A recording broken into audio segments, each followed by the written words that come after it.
do you need to change your life? And that's a question that I got yesterday.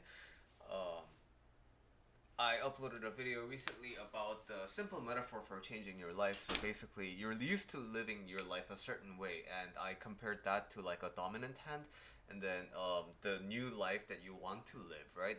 It's gonna be a left-handed kind of a life, but it's a non-dominant hand, and therefore, it's gonna feel unfamiliar. So needs to be skill development in this hand, and also you need to work with the urge to go back to the old ways, and that's a quick metaphor that I described. And the question that I got from Raymond-chan Kawaii 0108 is, if I'm just comfortable using my right hand, how is it possible to start using left hand for everyday task? And you know, this is this is where most people find themselves in, right? Okay, so the idea of changing my life to be better, like, it's okay. That the idea sounds good, right? But most people are too comfortable in their situation that they're in, and they're okay, and they're kind of like, they're intrigued by the idea of potentially changing your life for the better. But when it comes to the decision time and the comparison time of, like, okay, so suppose you want to have more friends, and suppose you want to have more money, and suppose surround yourself with good people, good influence, and you want to like have a shredded body and whatever. Now, those are all things that sound good, provided when they're gonna be given to you for free, right? And when you just think vaguely, oh yeah, that sounds nice, now you come to a decision point, because in order to get those things, you need to put in work, and basically you need to use the non-dominant hand in order to get to that state. And you think, uh, when I think of that comparison, I don't feel like it's a compelling reason to like do that, because why? Like, I don't have to, right? So that's in my experience where most people find themselves in relation to change. And you know what? That's completely fine. But some matters necessitating change, some matters necessitate change more than others, right? So suppose very common theme that I get coached that I coach people for is the topic of people pleasing, right? So if you can't say no to other people, and if the idea of potentially disappointing other people is so overbearing and it's so overpowering to your psyche, you can't ever live your life, because your life doesn't really matter. And when other people are happy and unhappy with you, and gets to determine whether you are happy or not, you are constantly living your life in service of other people. And so your life, whatever the choices that you make, don't ultimately matter, right?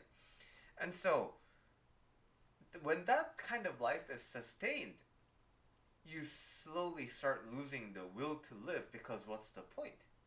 My entire point is to be like a mechanism, to be like a cog in the grand machine of other people's happiness. And so you stop seeing the point in living your life. And you know what? um, that is unfortunately accompanied by a lot of suffering.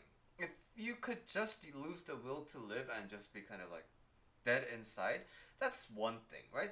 But to get to that kind of like almost peaceful, quiet, state of depression, it it's a journey of a very, very, very, very, very, very, very painful period of time. And in the end, like, state is this state somewhere that you really want to get to? Because what the people are generally missing is that future perspective of, if you live the life that you're comfortable with, you're inevitably like you're headed towards some destination. People don't think a lot about whether that destination is a place that they really want to be in. So, to give you a little bit of a spoiler alert, people tend to replicate the life of their parents. So, look at your parents' life. if I told you if you're at that age and you're gonna live exactly like them, do you like the prospects of that? Maybe you will, maybe you won't, and that's good. And like nothing's really really bad. But if you have tendencies that you don't like and you want to change, for example, procrastination, if you are if your parents are undiagnosed ADHD people and you also have like a bit large amounts of like neurodiversity that prevent your brain from like properly making executive decisions and such, is that the life that you want to continue to participate in unconsciously?